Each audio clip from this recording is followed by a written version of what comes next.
인격이신 성령님에 대해서 제가 첫 번째 시간에는 하나님과 성령님과의 교제에 대해서 성령님께서 알려주시고요. 그 다음에 두 번째에서는 성령님과, 지난주죠. 성령님과 세상에 대해서. 여러분, 이 세상에 우리가 살면서 마귀의 공격이 있습니다. 근데 우리가 정말 이미 십자가의 복음으로 이미 예수님께서 마귀를 패배시켰고 승리하셨다고 우리가 믿으면 우리는 어, 마귀가 우리의 삶을 컨트롤할 수 없다는 것을 알게 됩니다. 근데 이 사실을 모르게 되면 우리는 마귀에게 쉽게 넘어가고 넘어지고 컨트롤하게 되는 거죠. 예를 들자면 우리 그 분노에 대한 거 또는 심각한 우울이나 이런 거에 대해서도 여러분들 우리가 영적 싸움이 있을 수 있죠. 분노를 조절이 잘 안 되는 선이 자주 넘다 보면 우리가 굉장히 분노, 앵거에 대한 뭐랄까, 병적인 병명도 가질 수가 있어요. 그 정도 되면 우리가 사실은 마귀가 우리의 삶을 이제 병으로, 질병으로 또 정서적으로 공격하는 그런 컨트롤할 수 있는 그런 수준에 가게 되는 거죠. 근데 우리가 복음으로 이 분노, 나에 있는 분노를 하나님 예수님께서 처리하셨고, 나의 이 분노의 근원의 죄의 문제를 해결하셨다는 것을 인식하고 믿기 시작한다면, 우리의 분노가 사그라지기 시작합니다. 마귀가 분노를 통해서 깊은 우울이나 또 그 낙심이나 이런 것을 통해서 우리 삶을 컨트롤하려는 그 힘을 잃어버리게 되는 거예요. 우리가 주님에 대한 주님이 주시는 지식을 가지고 마귀의 실체, 우리의 원수에 대한 실체, 세상에 대한 이해, 이런 것들을 성령님께서 알게 하신다는 거죠. 그래서 성령님을 통해서 우리가 정말 이 세상에, 우리는 세상에 속한 자가 아니고 주님께 속한 자다. 그리고 마귀가 내 삶을 컨트롤할 수 없다. 이런 지식들, 이런 진리들을 누가 깨닫게 해주시냐? 성령님이 깨닫게 해주신다라는 거죠. 그리고 오늘 세 번째는 성령님과 교회에 대한, 우리 공동체에 대한 주제를 좀 나누기를 원합니다. 오늘 본문에서 아가서 6장에 등장하는 그 군대같이 당당한 여자에 대한 이야기를 합니다.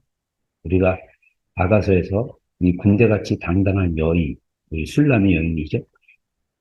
아가서 1장에 나온 것처럼 그 솔로몬이 그 이집트 여자지만 천명의 후궁이 있었던 솔로몬. 정말 그 많은 아내들이 있었지만, 1000명 이상의 아내들이 있었지만, 그 포도원 지기로 있었던 그 여인 한 명을 사랑한 솔로몬의 이야기 중에 나오는 그 여자죠. 그래서 아가서 1장에 보면 그 술람의 여인이 나는 비록 검으나 아름답다라는 자기의 정체성, 솔로몬이 자신을 사랑하는 관점으로 나는 아름다운 존재지만 나는 피부가 검은 존재. 이것은 영적으로 우리가 죄에 대한 인식인 거죠. 그런 존재였던 여자에게, 슐람이 여자에게 예수님께서 계속 너는 아름답다. 나의 누이다. 나와 함께 가자. 건면하는 이야기가 아가서에서 쭉 나오는 것입니다. 그리고 나서 나중에 이 술람의 여인이 어떻게 합니까? 예수님의 그 사랑의 메시지를 계속 듣고 받아들이고 주님과 함께 또 이렇게 동행함으로써 6장에 예루살렘 여자들이 이 술람의 여인을 평가하기를 아침 빛같이 뚜렷하고 달같이 아름답고 해같이 맑고 깃발을 세운 군대같이 당당한 이 여자가 어떻게 이렇게 나타나는가라고 얘기했을 때 이것은 거룩한 우리가 신부로서 성숙해진 모습 또한 신부인 우리가 교회에 속했기 때문에 우리가 속한 공동체 교회가 이렇게 당당한 군대같이 당당한 모습으로 세워지는 것을 비유적으로 말씀하고 있다라는 거죠. 그래서 교회는 그리스도의 신부입니다. 우리는 교회의 지체이면서 그리스도의 신부인 거죠. 성령님은 교회 안에서 그분의 능력과 역사하심, 인도하심으로 거하시고 계십니다. 그래서 교회가 그 진리를 받아들이고 경험하고 믿고 있다면 교회는 정말 오늘 6장 10절의 본문처럼 능력이 나타나요. 정결하고 아름다운 모습으로 채워진다는 거죠. 우리 사실 비전교회 성도들, 우리 지체들이 이 진리를 받아들이고 믿고 또 우리가 믿음으로 하나님 앞에 나간다면 우리는 정말 능력 있는 삶을 살아갈 수 있어요. 그 능력이 꼭 보여지는 것이 아니고 우리가 말의 능력을 세워가면서 우리 삶을 또 바꿔나갈 수 있고 우리가 정말 순종하고 겸손하고 온유하게 우리가 하나님 앞에 의지하며 나가면 하나님의 온유한 능력, 또 용서하는 능력, 그리고 우리가 평강을 유지하는 능력. 뭐 이런 능력들이 교회 가운데 이렇게 계속적으로 일어날 수 있다는 거죠. 그리고 우리가 맨날 죄책감, 염려, 걱정, 두려움, 여기서 사는 것이 아니라 정말 우리가 정결한 존재다. 그리고 우리가 정말 주님 것이 아름다운 존재다. 이런 모습으로 누가 채워주시니 성령님이 우리에게 채워주신다는 것입니다. 그래서 에베소서 5장에 성령 충만을 받으라고 말씀하신 것을 우리가 볼 수 있습니다. 그리고 나서 범사에 예수님 범사는 모든 일에 예수님의 이름으로 주 예수님의 이름으로 감사하라고 하나님께 감사하라고 말씀하시면서 22절에 그리스도를 경외함으로 피차 복종하라는 말씀을 하고 있습니다. 에베소 5장에 보면요. 그 성령 충만을 먼저 이야기하고 5장 18절에 그리고 나서 결혼의 문제를 다룹니다. 근데 재미있는 사실은 아내와 남편의 이야기를 할 때, 이런 말씀이 나옵니다. 아내들이여, 자기 남편을 복종하기를 죽게 하듯 하라. 이는 남편이 아내의 머리가 됨이 그리스도께서 교회의 머리됨과 같으니 그가 바로 몸의 구주시이라. 그러므로 교회가 그리스도께 하듯 아내들도 범사에 남편에게 복종할지어다. 자, 우리가 성경을 자세히 보면 에베소는요, 교회에 대한 그 굉장히 깊은 내용들이 담겨져 있거든요. 사도 바울께서 에베소 성도들에게 또 오늘날 에베소를 읽는 모든 크리스찬들에게 강조하고 있는 게 우리의 가정이 교회의 원리와 비슷하고 우리의 부부 관계가 그 남편과 아내의 관계가 또 교회 안에서의 관계가 뭐와 또 연결되어 있냐면 그 그리스도께 복종하고 또 순종하고 사랑하는 것과 연결되어 있다는 것을 볼 수가 있습니다. 그래서 아내들에게 주께 복종하듯 남편에게 복종하라라고 이야기를 하고 있지만 이것은 남편도 예수님께 복종하듯이 그리스도가 교회를 위해서 교회를 사랑하셔서 자기 몸을 버리시고 희생하신 것처럼 너희도 아내를 사랑하라고 동일하게 말씀하고 있습니다. 이것은 굉장히 중요한 원리를 얘기하고 있죠. 마찬가지로 교회에 속한 모든 지체들은 어떻게 살아야 되냐? 복종하는 거예요. 누구에게 복종하냐? 주님께 피차 복종하는 게 중요하죠. 그래서 25절에 남편들아 아내 사랑하기를 그리스도께서 교회를 사랑하시고 그 교회를 위하여 자신을 주신같이 하라. 이는 곧 물로 씻어 말씀으로 깨끗하게 하사 거룩하게 하시고 자기 앞에 영광스러운 교회를 세우사 티나 주름 잡힌 것이나 이런 것들이 없이 거룩하고 흠이 없게 하려 하심이라. 아까 우리가 본문이 나온 것처럼 아내들에게 남편에게 복종하기를 주게 하라. 그러면서 남편들에게 아내를 사랑하기를 그리스도께서 교회를 사랑하고 그 교회를 위해서 자신을 내어준 것 같이 하라 하면서 어떤 원리를 말씀하시냐면 자기 앞에 영광스러운 교회로 하나님께서 티나 주름 없는 것으로 거룩하게 흠이 없게 세우신다라고 하면서 교회와 또 아내 사랑과 남편에 복종하는 남편 사랑 이것을 함께 연결해서 풀어가는 것을 볼 수가 있습니다. 이 말은 다시 말하면 우리가 정말 하나님 앞에서 성령님이 삼위일체의 한 인격으로서 우리가 주님 앞에 복종하는 것을 배운다면 우리의 삶이, 가정이, 교회 생활이 거룩하고 흠이 없고 티나 주름 잡가 없이 생명과 아름다움으로 존귀한 그런 상태로 살아갈 수 있다는 거죠. 그렇게 하도록 성령님께서 우리 가운데 역사하시는 것입니다. 그래서 성령님은 그리스도께서 다시 오실 때 신부로 단장된 교회들이 잘 거룩하게 맞이할 수 있도록 교회를 준비시키시는 분이십니다. 그래서 우리가 성령님을 의지하는 것, 교회가 성령님과 동행하는 것이 굉장히 중요하죠. 만약에 우리가 정말 성령 충만하고 에베소 말씀하신 것처럼 성령으로 충만하는 그 명령에 순종해서 우리가 충만하게 된다면 우리가 가정에서 어떻게 하겠습니까? 아내들은 남편들에게 복종합니다. 또 남편들은 주님께 복종하기 때문에 아내 사랑하기를 정말 주님이 교회를 위해서 자신 희생하신 것처럼 사랑하는 거예요. 여러분, 우리 가정 안에서 아내들이 원하는 게 뭡니까? 정말 나를 위해서 목숨 버리는 어? 남편이 있다면 여러분들 그 아내들이 얼마나 순종을 잘하겠습니까? 근데 남편들이 원하는 게 무엇입니까? 정말 내 말에 동의해주고 나를 잘 신뢰하고 따라주고 이렇게 하는 걸 너무 원해요. 근데 서로 원하지만 중요한 것은 뭐냐면 주님께 복종하지를 않는다는 거. 교회도 마찬가지입니다. 교회 안에서 우리가 신앙생활을 하지만 우리가 주님께 복종하지 않고 신앙생활을 하게 된다면 그 교회가 티나 주름이나 이런 것들을 얻게 하고 거룩하고 우리를 존귀하게 세우시는 그 작업에 우리가 들어가지는 못하는 거예요. 그래서 교회 안에 그렇게 분쟁이 많고 서로 질시가 있고 비난하고 뒷담화하고 막 이런 일들이 너무 흔하게 일어나고 있는다는 거죠. 그러나 성령님은 교회를 그렇게 이끌어가지 않습니다. 그래서 우리가 그리스도께 복종하는 것을 실행하고 그것을 믿음으로 고백하기 시작하면 성령님이 우리 가운데 일하기 시작하는 것이죠. 그래서 그리스도의 신부인 교회는 영광스러운 존재라는 거죠. 그래서 티나 주름 없이 생명과 아름다움, 존귀로 가득한 것이 바로 어디냐? 바로 교회라는 거죠. 그래서 그리스도의 신부인 교회 안에 들어오는 사람들이 누구라도 그런 상태, 영광이 드러나고 주님의 아름다움과 생명이 흘러가는 교회 안에 만약에 들어온다면 전혀 다른 분위기를 바로 알아차릴 수 있다는 것이죠. 그것이 바로 교회라는 거죠.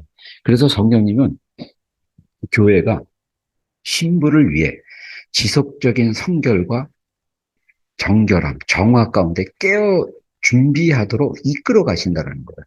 그래서 우리가 정결하게 된다는 것은 우리 행위로 되는 것이 아니라 주님의 보혈이 우리를 자꾸 이렇게 정결케 하는 것을 우리가 신뢰하고 회개하고 그리고 나서 우리가 정결케 됨으로써 우리가 행동이 바뀔 수 있는 거죠. 우리가 정말 정결한 사람이고 의로운 사람이라는 인식이 내 안에 각성되어지고 깨달아진다면 우리가 나쁜 짓을 할 수가 없어요. 우리가 거짓말을 할 수가 없어요. 왜? 우리는 거짓말을 하는 존재가 아니라 솔직하고 정직하고 깨끗한 존재로 부르셨다는 것을 우리가 믿고 그것을 신뢰한다면 우리가 쉽게 거짓말할 수 있겠습니까? 우리가 쉽게 남에 대해서 나쁜 말 할 수 있겠습니까? 악담이나 악의를 가질 수 있습니까? 우리를 정결하게 하고 우리를 새롭게 하신 분이 바로 누구십니까? 성령님이에요. 그래서 성령님이 그렇게 우리를 정결케 하시면 교회도 정결케 된다라는 것이죠. 그래서 성령님의 임재가 우리 교회 분위기를 다르게 만들 수 있다는 것입니다. 가정에서 아내가 주께 하듯 남편에게 복종하게 하고 남편은 주께서 교회를 사랑하신 것이 아내를 사랑하는 것. 그래서 이렇게 되려면 우리가 뭐냐? 피차 그리스도께 복종하는 자가 되는 거죠. 동일하게 교회에 지친 우리 성도들이 주님께 복종하게 되면 여기서 복종이라는 게 사실은 우리가 말하는 순종보다 더 뭐랄까 조금 다른 개념입니다. 저는 복종을 그 서미션이라고 얘기해야 되는가? 근데 이것은 두 손 드는 거랑 마찬가지예요. 우리가 하나님 앞에 두 손 드는 거예요. 두 손 든다는 건 뭐냐면 내 힘으로 못하겠다고 포기하는 것입니다. 항복하는 것입니다. 그런 가운데 우리가 예배 가운데 나가고 우리가 삶 가운데 그렇게 계속 인정하다 보면 우리가 드리는 예배 안에 성령님의 임재가 드러나기 시작하는 거죠. 우리가 주님을 할 수 없습니다. 내 목소리, 내 입술, 내 실력, 내 악기, 내 반주가 아니라 성령님 앞에 복종한 채로 나는 할 수 없습니다. 성령님 이 순간 나와 함께 해주십시오. 나를 도와주십시오. 라는 정말 그런 겸손한 마음으로 나갔을 때 성령님이 우리 마음 가운데 채워주시는 거죠. 제가 성령님에 대한 이야기를 할 때, 은혜에 대한 이야기를 할 때, 우리 마음의 공간 안에 이 공간이 있는데 그것을 그릇에 비유하자면 우리 그릇이 우리 세상적인 욕구로 가득 차면 성령님의 그 임재와 은혜가 담기가 힘든 거예요. 그래서 우리가 뭐를 빕니까? 자기를 빚는 작업을 해야 되는 거죠. 집착, 인정받고자 하는 욕구, 뭔가 보여주고 싶은 욕구, 뭔가 잡고 소유하고 싶은 욕구, 이런 것들을 비워낼 때, 그런 것들을 어, 비워낼 때 성령님의 은혜가 우리 가운데 충만해지면 우리 안에 임재가 흘러나오고 우리 안에 하나님의 영광이 드러나는 거죠. 그 작업이 굉장히 중요한 것을 우리가 볼 수 있습니다. 근데 놀라운 것은 우리가 그런 성령님의 일하심을 인정하고 고백하고 선포할 때 임재가 나타나는 것입니다. 제가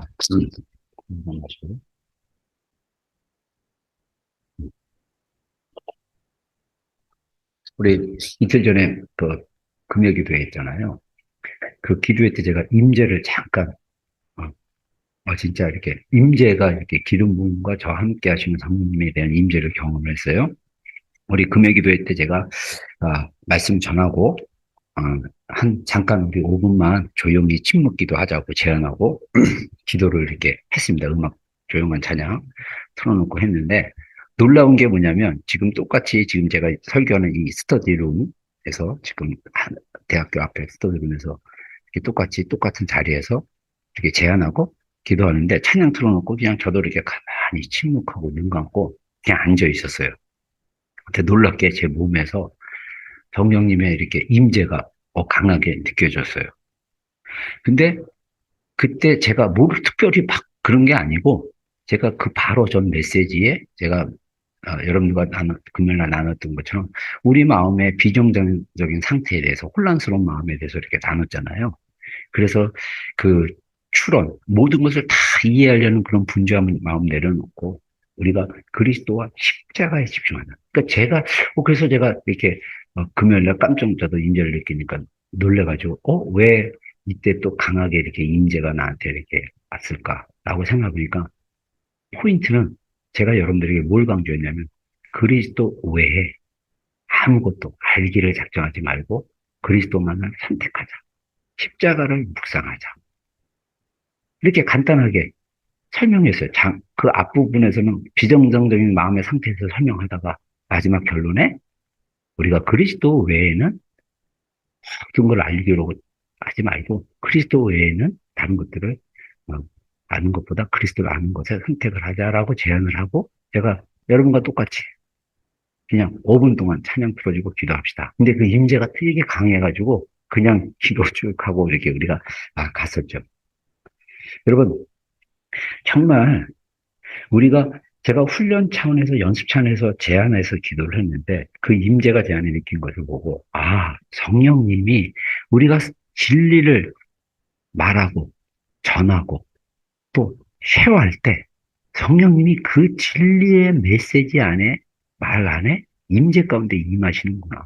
우리가 그것을 잘 모르고 있다는 거죠.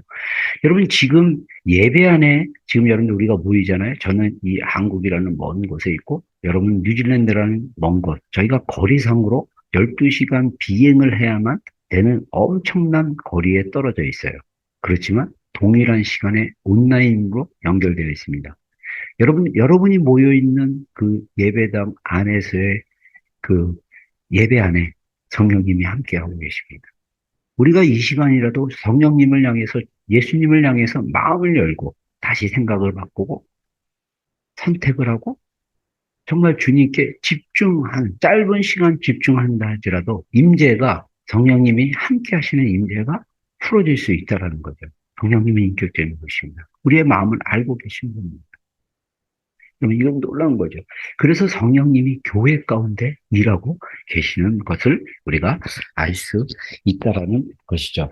그래서 성령님이 교회 가운데 일하실 때 우리를 한 가족으로 연결시키시는 일을 하신다는 거죠. 에베소서 2장 28절로 29절, 미안합니다. 18절로 19절입니다. 제가 계속 숫자가 틀리고 있어요. 에베소서 2장 18절로 19절 우리 한 목소리로 읽겠습니다. 저는 물 한 잔 마실 테니까 여러분들이 한 목소리로 읽어주시기 바랍니다. 시작.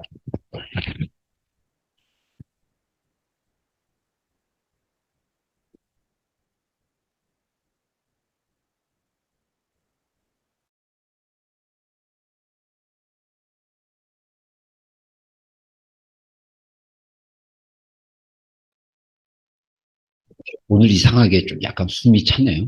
그래서 자, 우리 18절, 19절 우리 함께 읽었죠? 제가 한번 읽겠습니다. 이는 그로 말미암아 우리 둘이 한 성령 안에서 아버지께 나아감을 얻게 하려 하십니다. 그러므로 이제부터 너희는 외인도 아니요 나그네도 아니요 오직 성도들과 동일한 신인이요 하나님의 권속이라 라고 말씀하신 것이 볼 수가 있습니다. 자, 그래서 하나님의 권속이라는 이 권속이라는 그 단어가 그 헬라어 의미로 헬라어 언어로 오이키오스 또는 오이코스라고도 얘기합니다. 근데 이 오이코스, 오이키오스 이 단어는 바로 가족이라는 의미인데 우리가 생각하는 가족 그러면 나랑 결혼해서 결혼한 배우자 또 자녀 또는 나를 낳아주신 부모 또 배우자의 부모 해서 이 정도 수준으로 생각하는데 사실 성경에서의 오이코스는 그 집안 안에 거하는 모든 사람들을 의미하는 경우가 꽤 많아요. 예를 들면, 그, 그 마태복음, 아니, 사도행전 16장인가 거기서 사도 바울이, 가이사라 빌립보에서 복음을 전하다가, 아, 복음 전하다가 감옥에 갇히게 돼요. 그래서 감옥 안에서 바울과 실라가 찬양하는 중에 기적이 일어나서 그 감옥이 열리자 그 감옥을 지켰던 간수가 그 죄수였던 사도 바울과 신라가 탈출한 줄 알고 그러면 자기가 죽을 것 같아서 자살하려고 칼을 딱 빼들어서 자살하는 순간 사도 바울이 뭐라고 하니까 너의 몸을 너의 생명을 해하지 말라. 그래서 주 예수를 믿으라. 그러면 너와 너의 가족이 권석이 구원 얻으리라 라고 얘기를 하자 그 간소가 예수님을 믿었습니다. 여기서 주 예수를 믿으라. 그러면 너와 너의 가족 권석이 그 그런 어디나 할 때 그것도 바로 뭐냐? 오이코스예요. 거기서 그 간수는 자기 가족 아닌 자녀만 아니라 그 가족 안에 속한 노예도 포함을 하는 거죠. 우리가 성경적으로 볼 수가 있습니다. 마찬가지로 우리가 하나님의 가족의 그 범위는 우리가 피로 나는 그런 가족뿐만 아니라 전혀 성도 다르고 고향도 다르고 배경도 다르지만 그리스도의 보혈로 십자가의 구원으로 우리는 한 가족이라는 그 가족 의식을 패밀리 릴레이션십이라는 그 동질감을 갖게, 교회 안에 갖게 하는 일을 누가 하시냐? 바로 성령님이 하신다라는 것입니다. 그래서 성령님이 우리 안에서 일하실 수 있도록 우리가 마음을 열고 기회를 드리면 성령님은 우리를 한 가족으로 연결시켜 준다는 거죠. 그래서 교회에 참석한 서로 다른 그 각각의 개인을 하나님의 가족이라 건석이라 부르면서 한 가족으로 세워가신 분이 바로 성령님이라는 것이요. 이거는 서로 단순하게 서로 다정하게 대하여 주고 교제하는 그런 수준이 아니라는 거죠. 각 지체들이, 각 개인들이 지체로서 하나님의 가족으로 만들기 위해 성령님은 어떻게 하시냐? 우리의 마음을 연결시킵니다. 그래서 우리 성도와 성도들의 마음을 누가 연결시키시냐? 바로 성령님이 특별하게 연결시키는 특별한 일을 하신다라는 거죠. 그래서 성령님이 서로를 향한 긍휼함을 우리가 알게 되고 불쌍히 여기게 되고 우리 안에 불어넣어 주신다는 거죠. 그래서 한 사람이 고통을 받을 때 우리가 또는 누가 너무나 기쁘고 즐거운 일을 어, 경험할 때 우리가 함께 고통을 당하고 함께 즐거워하는 것. 이게 바로 성령님이 우리를 한 가족으로 이어주는 역사, 일하시는 것이죠. 그래서 고린도서 12장 26절에 만일 한 지체가 고통을 받으면 모든 지체가 함께 고통을 받고 한 지체가 영광을 얻으면 모든 지체가 함께 즐거워한다라고 말씀하신 것처럼 고린도전서 12장에 우리는 그리스도가 머리 되시고 한 지체고 몸이고 이런 것들에 대해서 지체론에 대해서 이렇게 말씀하고 있다는 거죠. 그래서 여러분들 우리 지체들 안에 좋은 일이 생기면 우리가 함께 기뻐할 수 있고 힘든 일이 생기면 우리가 함께 그 고통에 참여하고 짐을 나눌 수 있는 것. 그래서 갈라디아서에 너희가 서로 짐을 나눠줘라. 이것은 율법의 완성이다. 이렇게 얘기합니다. 우리가 하나님의 말씀의 완성이 무엇입니까? 서로 짐을 나누지. 그 일을 누가 하십니까? 성령님이 하시는 것입니다.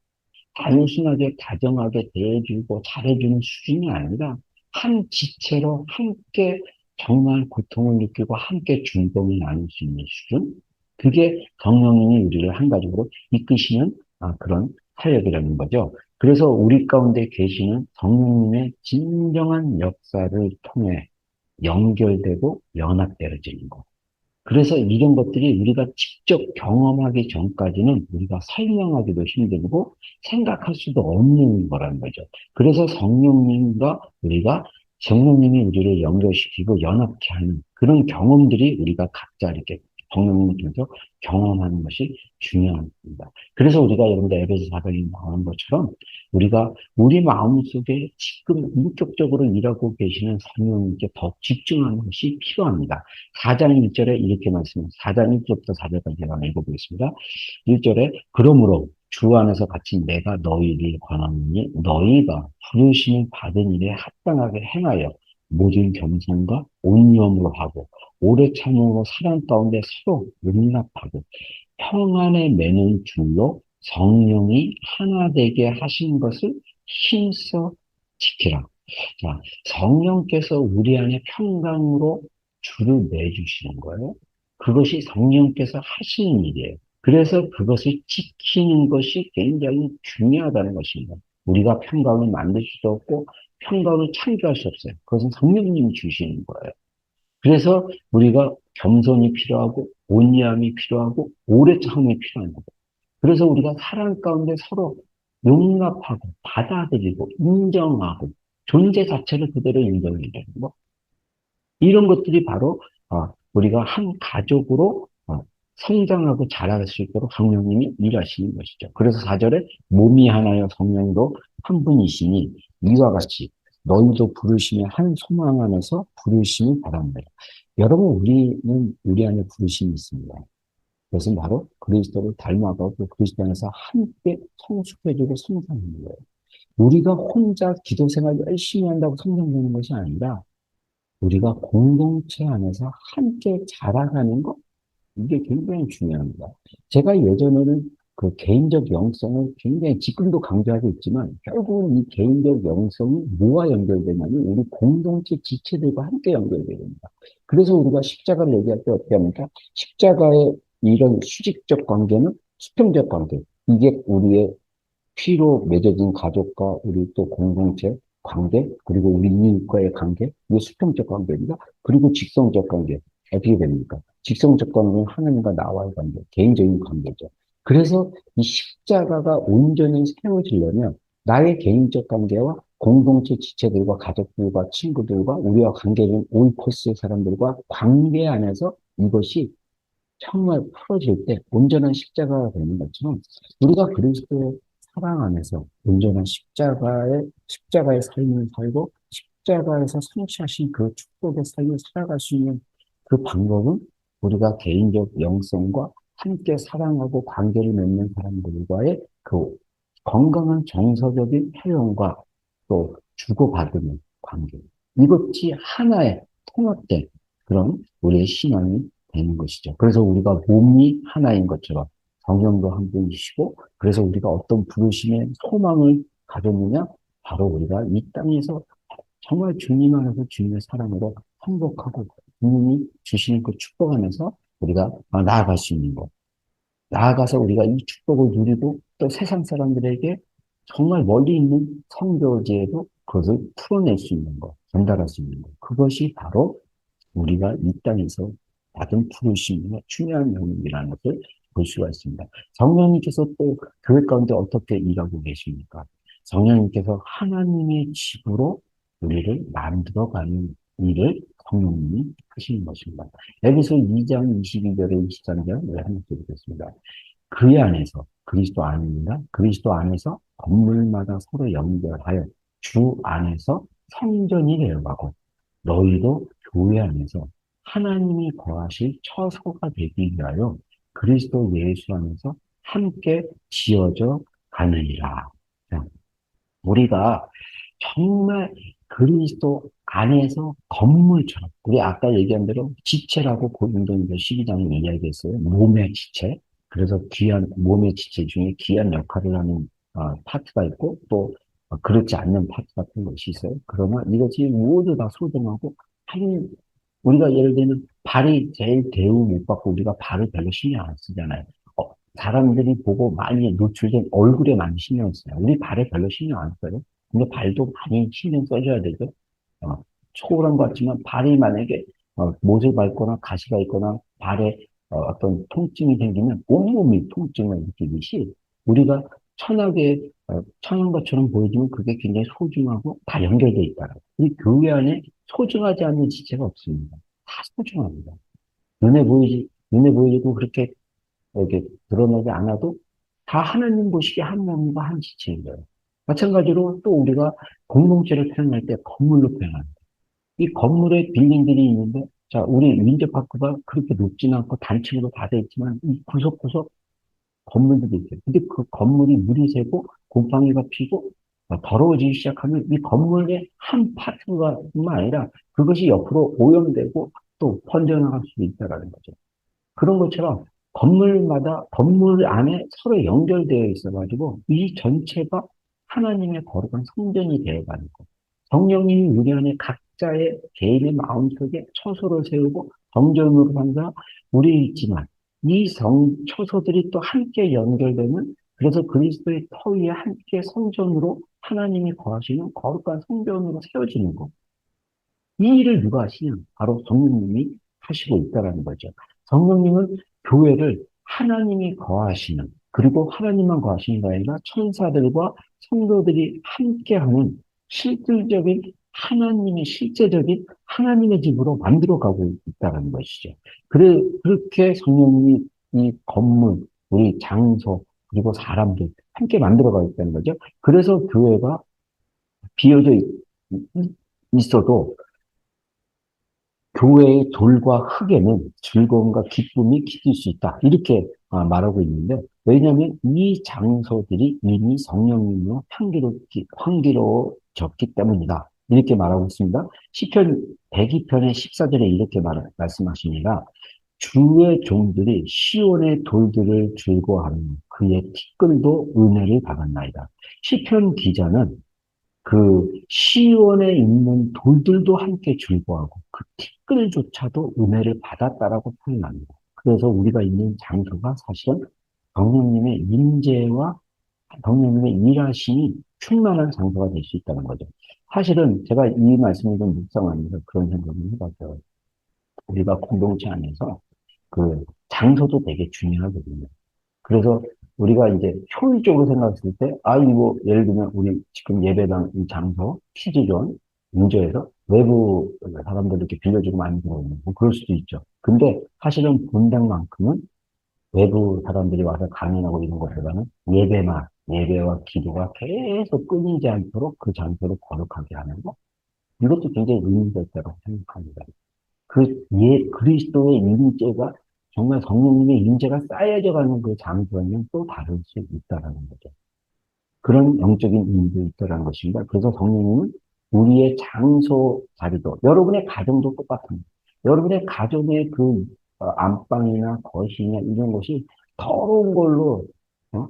술 먹고 막 문단 패설하고 막 그냥 싸우고 분쟁하는 장소가 아니라 예배하고 감사하고 즐거워하고 기뻐하고 막 이런 가정으로 만들기 시작한다면 그 가정 안에 분위기가 달릴 수 있다는 거죠.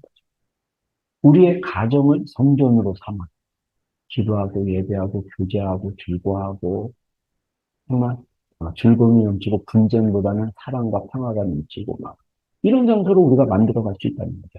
어떻게? 성령님이 통해서 성령님이 임재하시면 교회도 그렇게 그러한 하나님의 집으로 만들듯이 우리 개인의 마음, 가정, 우리 예배 장소 다 똑같이 그렇게 만드시는 일을 누가 하시냐? 바로 성령님이 하고 계시다는 거죠. 마지막으로 성령님이 하시는 일이 뭐냐면 공동체 가운데 또 임재하시는 것입니다.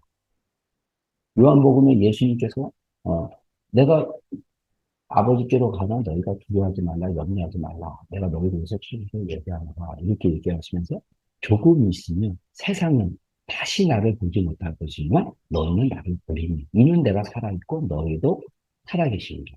있겠습니다. 그날에는 내가 아버지 안에 너희가 내 안에 내가 너희 안에 있는 것을 너희가 알 것이다 라고 말씀하십니다.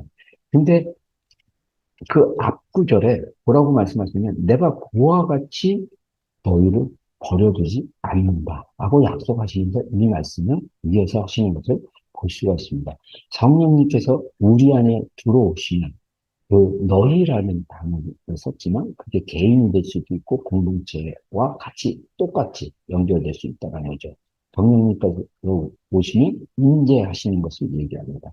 그래서 이미 우리가 예수님 되실 때 예수님의 약속대로 성령님이 우리 안에 계시죠. 우리 공동체 안에 계시는 우리 개인에게도 계시고 그래서 우리가 성령님을 의식하면서 우리 안에 성령님을 유지하는 것이 굉장히 중요하다는 거죠.